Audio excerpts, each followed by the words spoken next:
not the ticket. Thomas had to stay in the siding for the rest of the day. His fire went out and he grew colder and colder. The rain fell more heavily, and what had begun as a splendid day began to turn into a disaster. "I wish I was in my nice warm shed," he said to himself miserably. At last the inspector returned.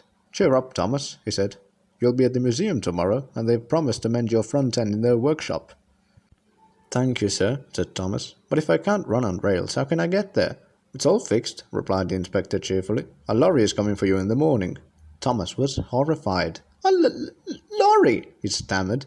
"That's right," said the inspector. "It'll be here at 8 o'clock sharp."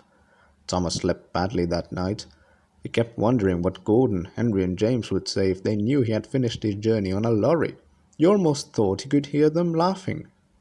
Next morning the driver and fireman came early. A diesel shunter came to push Thomas out of his siding and along towards the road, where they found a lorry waiting.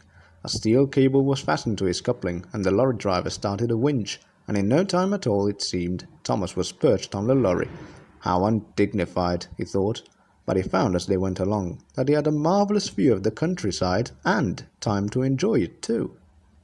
But Thomas soon began to feel bored. At last houses began to appear on either side of the road. "Perhaps this is York," thought Thomas hopefully. It was, but the driver was unsure of his way. He parked the lorry and went to find a telephone. A man wearing a flat-topped cap with a yellow band around it came up to Thomas. "Hello," said Thomas. "Huh," said the man.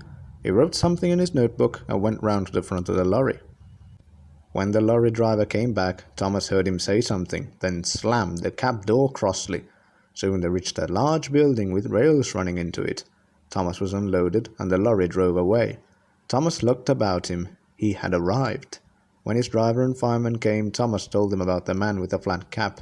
They laughed loudly. "How do you do it, Thomas?" spluttered the driver when he could speak. "That will make the fat controller's day. Thomas booked for parking."